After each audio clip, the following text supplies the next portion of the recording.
Se abrir a Bíblia em Mateus 4, do versículo 1 ao versículo 11, eu farei a leitura dos versículos ímpares. Gostaria que a igreja pudesse me acompanhar fazendo a leitura dos versículos pares. Então Jesus foi levado pelo Espírito ao deserto para ser tentado pelo diabo.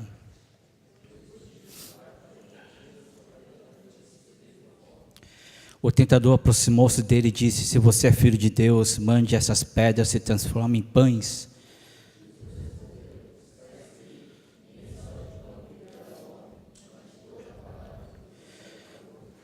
Então o diabo levou a cidade santa, colocou-a na parte mais alta do templo e disse: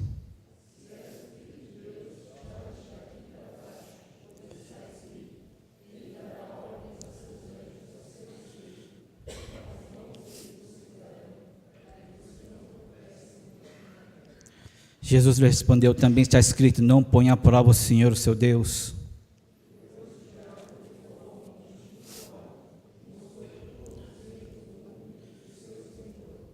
Ele disse: tudo lhe darei se você se prostrar e me adorar.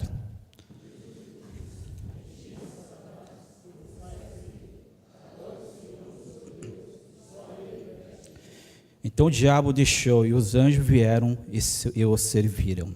Amém. É comum os pais terem uma expectativa além do normal em relação aos seus filhos. E sempre eles querem detectar algum sinal de genialidade da sua filha, ou do seu filho, do seu recém-nascido. E tem uma fase onde as crianças começam a balbuciar, né? Falar coisas sem razão, gugu, dadá, bababá. E os pais, muitas vezes, né, têm um grande trabalho de, como uma arara, repetir sempre as palavras: pai, papai. A criança olha: papai ou mamãe, né? Fora os tios que vêm: tio, tia. Até que a criança, sem querer, ela pronuncia o nome do tio, da tia, e você fica todo feliz. Viu? Falou pai em primeiro lugar, falou mãe em primeiro lugar, e você está lá todo orgulhoso, orgulhosa do feito. Mas o grande problema é quando pede para a criança repetir. Lógico que a criança não vai repetir novamente a palavra pai ou a mãe. Os coreanos têm tendência, né, de olhar, principalmente quando chegam os avós, olhar seus netos: poxa, nasceu na minha casa um gênio, né? Em coreano, 우리 집에 천재 났다, né? Mas um gênio verdadeiro, né, que eu quero apresentar, é um coreano que atualmente ele é um engenheiro físico. Ele começou a falar só com 6 meses de idade, e há 1 ano ele dominou a língua coreana completamente. Aos 3 anos de idade, ele começou a fazer cálculos diferencial, nem sei o que é isso. Aos 4 anos ele falava, escrevia japonês, coreano, alemão e inglês. Ele terminou a Universidade de Hanyang, na Coreia, em física aos 7 anos. Entrou para o Guinness com um QI de 210 pontos. Só para saber quando que é 210. O QI normal, talvez eu me enquadro nessa, é de 90 a 109. Então, se você tem um QI de 90, 109, não é de macaco, tá bom? É um QI normal, aceitável na sociedade. Se o seu QI vai de 110 a 119, a inteligência está acima da média, e quem tem 140 para cima, o cara é um gênio. Agora, esse coreano tem 210 de QI, ou seja, ele entra nos top 10 das pessoas que têm mais QI elevado no mundo. Agora, uma pergunta crucial: quanto que é seu QI? Uns devem falar: não vou fazer esse teste nunca, não quero me sentir mal, né? Mas se você entrar na internet, tem uns testes de 30 minutos, tem só 20 questões. Essa semana eu tentei fazer, desisti. Chegou uma pergunta: se o fulano é pai de segundo, que é filho, não sei o quê. Eu falei: não, só na pergunta eu não consegui. Fiquei lá, cara, quem é pai? Não estou entendendo nada. Vou parar por aqui, senão eu vou me envergonhar a mim mesmo. Mas qual é o seu QI?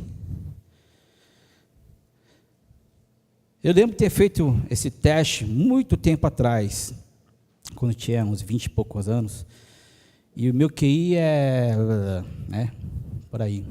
Mas a coisa mais que deixou mais intrigado não foi nem o resultado do QI, foi as advertências que estavam lá, né? Estava escrito assim: você não é apto para fazer pós-graduação. Aquilo me deixou arrasado. Que?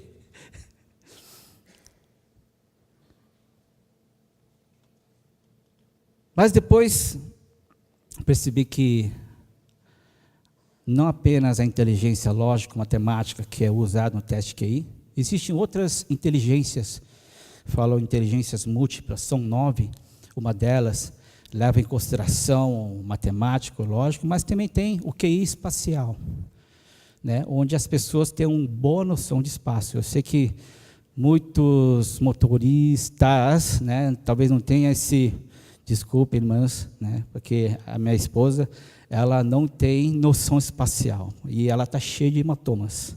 Ela, ai, por quê? Eu bati. Mas você não viu? Não. Né? Às vezes, né, então isso também leva em consideração uma inteligência, chamada inteligência espacial.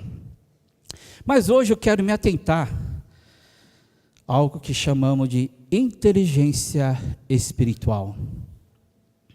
Muitas vezes, quando nós vemos um resultado QI, e esse QI não condiz a um número que você deseja, você fica extremamente frustrado.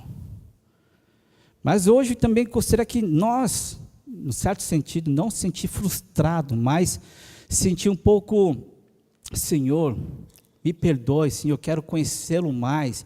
Nesse sentido, eu gostaria de apresentar o que se trata da inteligência espiritual. Isso você pode fazer Google, você não vai encontrar em lugar, é uma invenção minha, tá? E hoje vou trazer a vocês essa definição. Mas antes de começar, eu queria colocar essa frase. Manda, seu Duque. A inteligência espiritual é adquirida no momento da salvação. Porque se trata de espírito, se trata de você receber o Filho de Deus como Senhor Salvador, e quando você recebe Jesus Cristo como Senhor Salvador, o Espírito Santo é dado a nós para selar. Portanto, né, ela pode ser desenvolvida. Ninguém nasce salvo. Num determinado momento da nossa vida, nós aceitamos Jesus, e o que nós recebemos, a nossa vida cristã, o nosso conhecimento de Deus, ela vai crescendo na medida que nós aprendemos, ou seja, pode ser desenvolvida. E a definição, próximo slide, do que é uma inteligência espiritual, eu escrevi assim: inteligência espiritual demonstra a capacidade do cristão resolver os desafios, levando-se em conta a maneira de Jesus. Mais uma vez, é a capacidade do cristão, eu e você, resolver várias coisas. Porque no teste de QI, é dado um teste para saber qual é o seu nível. E mesmo quando você usa as 9 inteligências múltiplas, aquela pessoa que tem uma inteligência de motora, que consegue a habilidade física, ele consegue se sobressair no mundo do atletismo. E como é que nós sabemos? Quando é lançado um desafio, ele supera aquele desafio, nós falamos, o cara é bom. Da mesma maneira, nós podemos medir, de uma certa maneira, né, a nossa espiritualidade, da maneira como você resolve as coisas, as questões do cotidiano, e que essa solução, essa resolução, parte do princípio de Jesus. Por isso nós estamos lendo os versículos aqui, nós vamos ver de um ponto de vista diferente, de como aquela pessoa que teve, podemos dizer, a genialidade espiritual 100% com Jesus, como ele resolveu as questões. como ele deixou lição, um legado para nós, para que nós possamos seguir os mesmos passos para superar os desafios, os testes, né, as coisas que são trazidas na maneira como Jesus superou. Então, próximo slide. Hoje nós vamos tratar de como mensurar a nossa inteligência espiritual. Não temos tempo. Na próxima vez eu vou tratar de como melhorar a nossa inteligência espiritual. Próximo slide. Como medir, como mensurar a nossa experiência, a nossa inteligência espiritual? São 3 aspectos. O teste da satisfação, o teste do conhecimento da palavra e o teste de prioridade. Então, vamos lá. Primeiro, vamos ler novamente os versículos 2 a 4.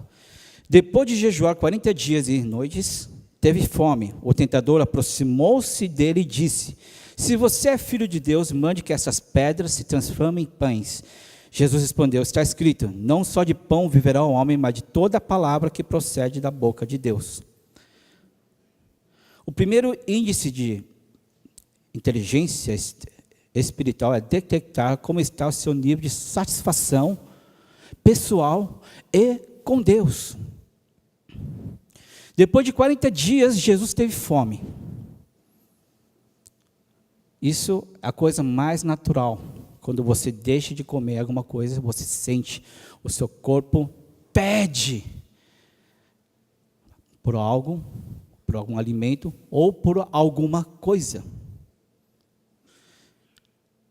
O nosso corpo não gosta de ser privado. Isso também é ligado ao nosso sentimento e ao nosso querer. O nosso querer, ela não gosta de restrições. Nós não gostamos de restrições para a nossa vida.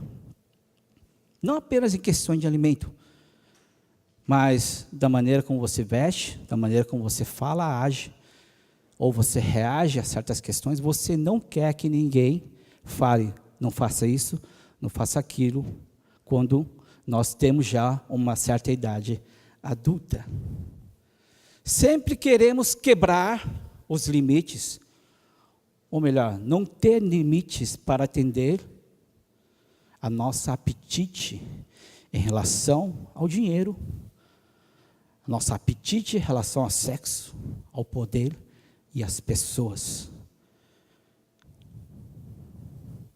Mas nós que somos nascidos em Cristo, nós temos um Espírito que habita dentro de nós.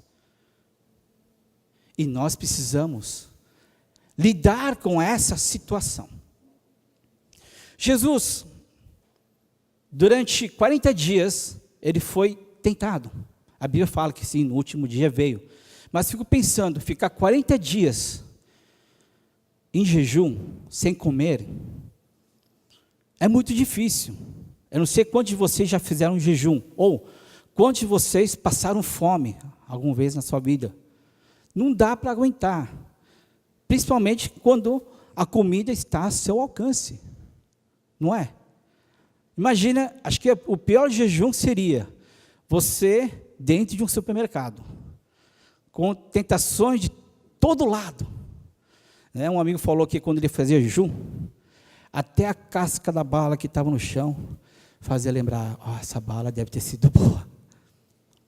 Ou seja, estamos constantemente, a nossa realidade, o nosso desejo, está constantemente querer satisfazer com as coisas do mundo. Não estou falando que estejam erradas, pelo fato que nós somos carnais, nós sentimos isso, como Jesus sendo Deus e com homem, ele sentiu fome. Você também pode sentir tais coisas quando nós deparamos ao mundo. Mas Jesus teve a inteligência espiritual de nos ensinar uma lição na questão de satisfação. Tendo ele o poder de transformar, porque Jesus não precisava estar no supermercado para ser tentado. Para ele, um lugar cheio de pedras, ele poderia transformar as pedras no buffet, no melhor banquete que ele quer, porque ele tem o poder de transformar as coisas, porque ele é filho de Deus. Mas ele não o faz. O que está a seu alcance, ao que está fácil, ele priva, ele deixa de fazer as coisas por uma única razão. A resposta é: está escrito, nem só do pão o homem, mas de toda a palavra que procede da boca de Deus. Eu e você, o primeiro teste que vem à nossa frente, meu irmão, minha irmã, você pode fazer tudo. Você pode comprar tudo. Você pode pegar tudo. Você pode fazer o que você bem entender, o que deu na sua telha, como diz o português. Mas você não vai fazer. Por que é que você não vai fazer? Porque dentro de mim habita o Espírito Santo. Que o ser humano, para consolidar a sua identidade cristã, ele precisa estar conectado a Deus e a sua palavra. Interessante notar que você vê esse versículo aqui, diz assim: o tentador aproximou-se de Jesus e disse: se você é filho de Deus. O inimigo vem todo dia duvidar da sua identidade, da sua filiação com o reino de Deus, com Deus. Ele vai colocar em xeque-mate se você realmente é filho de Deus ou não, se você realmente recebeu salvação ou não. Essa é a missão do acusador, do diabo, de desmerecer, de fazer você duvidar do que você já conquistou. Por isso, a satisfação em primeiro lugar. A quem eu vou satisfazer? Aos meus desejos, o que eu quero? Não, não. Antes de satisfazer os meus desejos carnais, eu preciso levar em consideração o que Deus tem para mim. Essa atitude que Jesus está nos ensinando, a desenvolver essa inteligência espiritual. Sentir, todo mundo vai sentir. Desejo de comer, todo mundo. Desejo de comprar, consumir, vender. Ficar irado. Sentir atração por pessoas e coisas ilícitas. Tudo isso é passível. Mas são nessas horas que você vai dizer: nem do consumismo os meus filhos viverão, mas pelo prazer de meditar na palavra de Deus. Quantos nossos filhos vão em supermercado, vão em shopping center, eles loucos, eu quero, e você fica lá, escravo do desejo do seu filho. Não que esteja errado, mas você tem que pensar: caramba, eu preciso mudar a minha atitude. Eu vou comprar, mas existe alguma coisa mais importante do que comprar. Existe a palavra de Deus.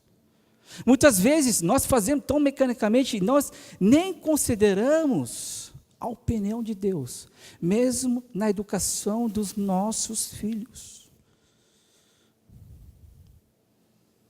Qual é a maior satisfação? Para alguns, a maior satisfação é você ir na feira, uma dúzia de maçã, está o quê? R$5, não sei quanto está, e você quer um desconto de R$1. Você vai lá, R$1, R$4, vai, 10 por 5, não, 10 por 4, 10 por 4, aí o cara lá, sei o que, tá bom, vai, leva aí 10 por 4, aí você, consegui. Aquela satisfação que você conseguiu, aquele desconto, é momentânea, não é? Conseguiu, já foi. Por isso, nesses momentos, você tem que pensar: nem de barganha viverá o homem para ter uma satisfação imediata, mas da palavra de Deus que me sustenta. Eu consegui, eu ganhei. a minha vontade sobrepôs sobre a vontade dele. Não! Sim, pedir desconto é gostoso, é legal. Mas vamos pensar no outro lado, o que vai durar a nossa vida. Segundo teste, é o teste de conhecimento bíblico. Se você ler o versículo 5 a 7, então o diabo levou a cidade santa, colocou na parte mais alta do templo e disse, de novo, se você é filho de Deus, jogue-se daqui para baixo. Aí o diabo apropria da palavra de Deus, né? O cara, né, ele inventa um versículo que nem existe na Bíblia. É o que o diabo fala. Pois está escrito, ele dará ordem a seus anjos a seu respeito, e com as mãos eles o segurarão, para que você não tropece em alguma pedra. Jesus respondeu, também está escrito, não ponha à prova o Senhor seu Deus. Nós falhamos na nossa inteligência espiritual, nós falhamos neste teste de conhecimento bíblico. Se perguntarmos quem é Deus, quem é Jesus, quem é Espírito Santo, qual vai ser a sua resposta? As nossas respostas a esses questionamentos, muitas vezes vão linkar se você ouviu alguém falar disso ou não, não é verdade? Mas é muito raro você linkar isso com a palavra de Deus diretamente. O que mesmo que o pastor falou sobre isso? É mesmo, eu fiz o curso da fórmula, o que era mesmo?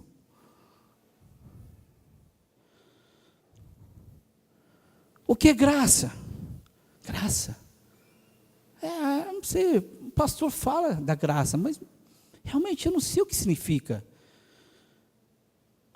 Você foi salvo de quê? Geralmente quando alguém é salvo de uma coisa. Se você está se afogando, um cara lá salvou você de uma coisa. Você foi salvo de quê? Céu, inferno? Será que existe? Será que nós podemos dar uma resposta satisfatória a respeito desses questionamentos básicos, levando em consideração a palavra de Deus? Nós que somos cristãos. Uma vez veio um teólogo católico falar numa igreja evangélica, e ele estava montando toda uma tese de que se Deus é poderoso, onipotente, por que permite a pobreza no mundo? Aí ele chegou nesse encontro, onde a maioria era evangélico, ele falou assim, nosso Deus, pelo menos o seu Deus não é onipotente. Aí você, tudo ficou escandalizado. Como ele pode dizer isso? Melhor, como é que nós vamos responder biblicamente o que ele está falando? Como é que nós vamos refutar um conceito talvez distorcido que ele estava querendo colocar? Como é que nós vamos nos posicionar a relação a demanda que o mundo traz para nós e para os nossos filhos? Como é que eu vou me posicionar sobre certos assuntos? Hoje, nós temos a questão da homossexualidade. Como é que os pais vão se posicionar? Porque parece que vai ter uma lei que agora o filho vai decidir a sua sexualidade. A professora vai perguntar, você é menino ou menina? Não sei. Que nome você quer? Suponho que o cara é Roberto. Eu acho que eu vou trocar meu nome para Roberta. Você é Roberta? Então você pode agora usar o banheiro feminino. As coisas estão acontecendo. Se a gente não se linkar o quanto antes na palavra de Deus, nós não temos resposta para dar para os nossos filhos e no tempo que nós estamos vivendo. Não consigo nem dar a réplica, nem a tréplica, usando a palavra de Deus. Quando nós referimos as coisas de Deus, a gente vai no puro achismo. Por isso, irmãos, eu gostaria que nós pudéssemos elevar o nosso índice de inteligência espiritual. A primeira, eu já falei, satisfação. Você está satisfazendo quem? Deus ou você? Segundo, conhecimento bíblico.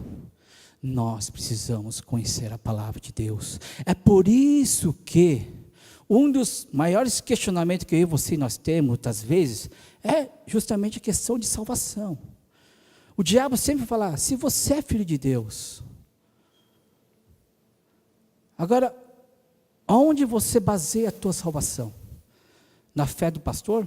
O pastor disse que eu sou salvo. Bem, resposta errada. Nós precisamos achar o endereço certo da nossa salvação. Qual é o endereço? Qual é a página na Bíblia onde você sustém a sua salvação? Nós precisamos saber. Porque quando nós soubermos o endereço certo, e o diabo é astuto, ele sabe que você não tem certeza, mas o dia que ele perceber que você vai responder ao diabo de uma forma apropriada, no caso aqui, sobre respeito à sua salvação, o diabo vai embora. Ele não vai mais te importunar por questão de salvação. Agora ele vai importunar por outras coisas. Mas ficamos ainda encucados, será que eu sou salvo? Não. Nós buscamos inúmeras fontes, mas a fonte principal é a palavra de Deus. Você precisa ler. Nós precisamos saber para responder corretamente como Jesus respondeu. Satanás, retire-se. Satanás, não põe à prova o Senhor seu Deus. Quando ele respondeu de uma maneira adequada, o diabo falou, calou a boca. Calou a boca.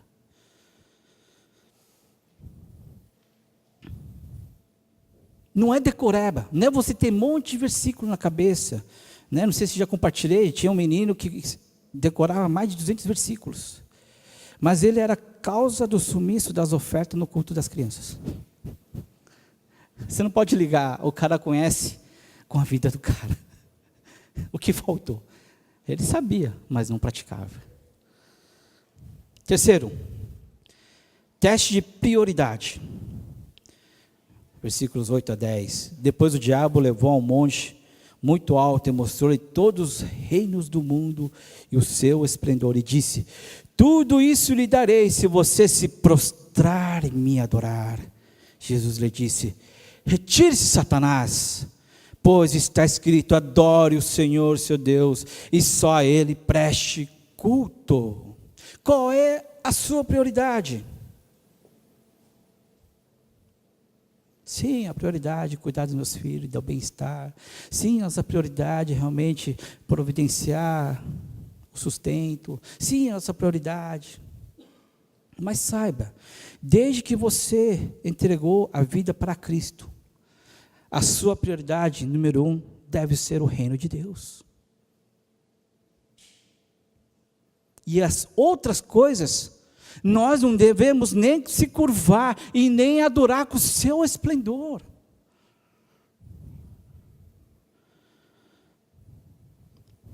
Sabemos que no dia a dia estamos expostos para as várias situações e coisas que desviam a nossa atenção em relação ao plano de Deus, ao reino de Deus.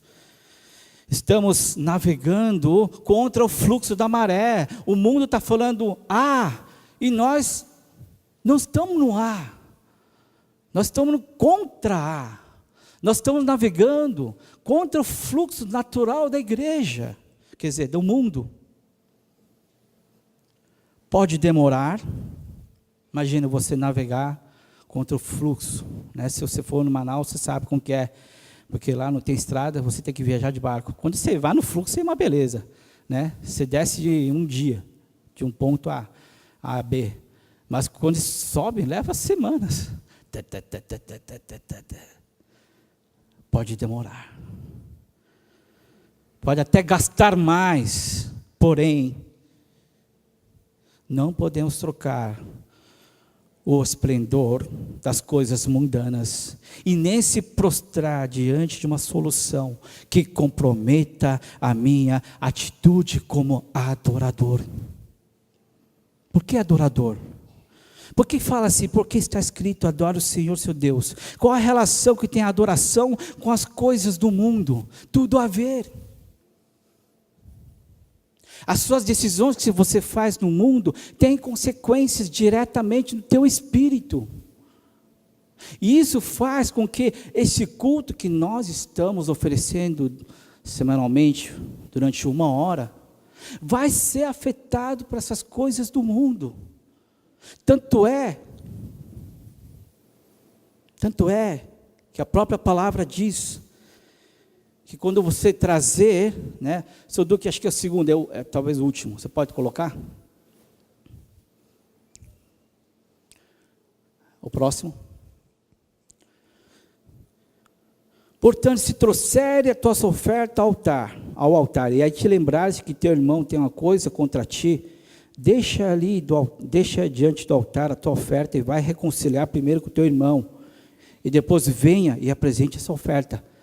Se tem alguma ligação, as coisas do mundo, com a adoração, tudo a ver.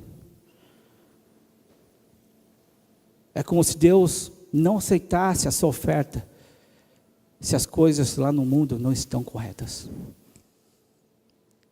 Tem a ver. Não é apenas vir bonitinho aqui na igreja 1 hora. Nós precisamos estender o culto que nós oferecemos aos domingos durante 1 hora. Isso precisa estender para a nossa vida diária, para as nossas decisões. É como quando você vai fazer um negócio, é como você vai comprar uma coisa, você está em adoração. Você está em culto. Você não está apenas como negociante, você não está apenas como uma pessoa que está barganhando o preço de uma maçã. Até naquele momento você está se posicionando diante aquele feirante como um cultuador e como um adorador de Deus. Mas isso tem que ser prioridade em nossas vidas. Mas se isso não for prioridade em nossas vidas, olha só o que vai acontecer.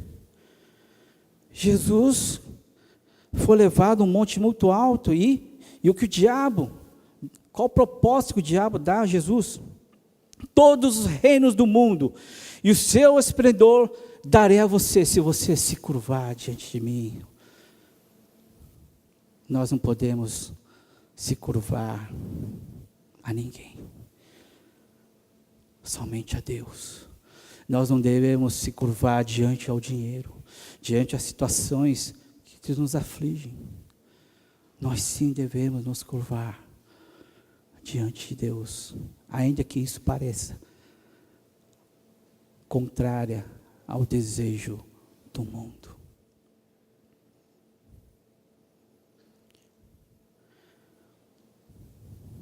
Aquela hora eu estava louvando a Deus, de vez em quando, aí olhando os irmãos adorando ao Senhor, louvando a Deus, eu senti um nó no coração e falei, uma coisa no meu coração disse assim, puxa, eles estão querendo Deus. Eu falei, Deus, mostra quem o Senhor é na vida dessas pessoas. Mostre. Que não tarde a tua graça, a sua salvação, o seu conhecimento, não demore tanto, a tua salvação, não demore. Tem tantos irmãos sofrendo, Pai. Venha de imediato. Mas antes disso, a nossa atitude tem que ser a mesma atitude de querer algo de Deus. Não adianta apenas uma parte querer. As duas partes precisam querer. Não basta Deus apenas querer o bem de você. Nós precisamos aceitar o bem de Deus como nosso querer. Assim, no caso, elevando o nosso índice de inteligência espiritual. Irmãos, Nessa manhã eu quero que você deseje. Coloquei esses 3 testes. Teste da satisfação. O teste do conhecimento da palavra. E o último, teste de prioridade. Talvez você deve sentir mal. Mas não quero que você apenas sinta mal. Mas eu gostaria que você pudesse dar um passo de fé e falar: Deus, eu preciso de você. Não é pela minha força. Me ajuda a conhecer mais. Me ajuda, Senhor, a ter uma vida dependente de Ti. É isso que eu gostaria de compartilhar com os irmãos. E na outra ocasião, talvez daqui a 2 semanas, eu vou dar a continuidade da inteligência espiritual em como melhorar a nossa inteligência espiritual. Vamos fechar nossos olhos?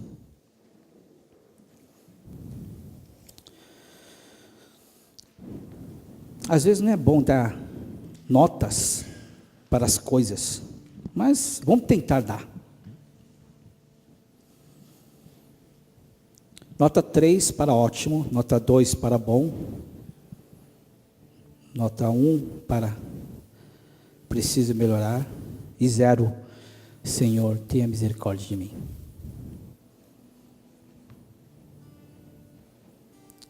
Em relação à satisfação, você está satisfazendo o seu desejo sobre o desejo de Deus? Qual nota você daria a você mesmo? 3, 2, 1 ou 0?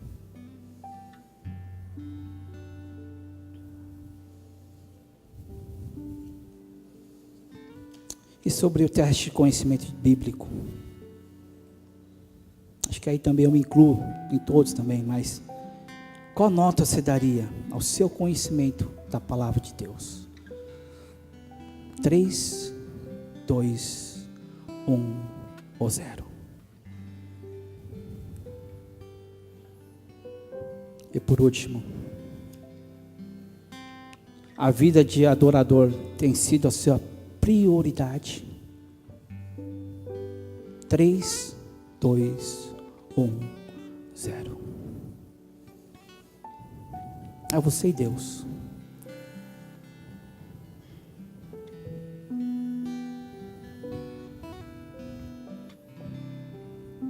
Abra sua boca e fala a Deus: Senhor,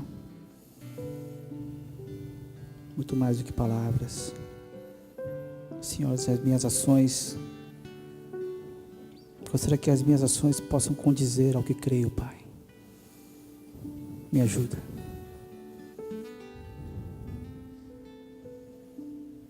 Me ajuda, Senhor, a persistir ao que o mundo está oferecendo.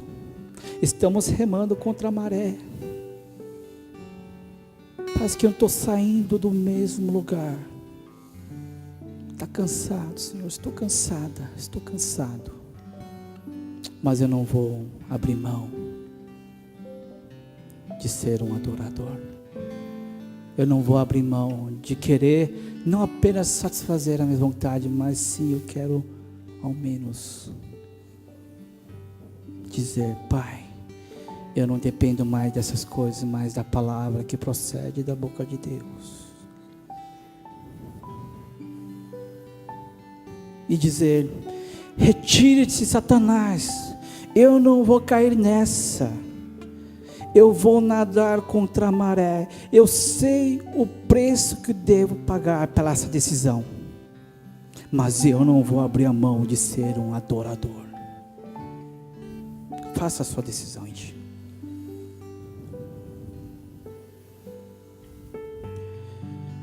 Em nome de Jesus Cristo oramos. Amém.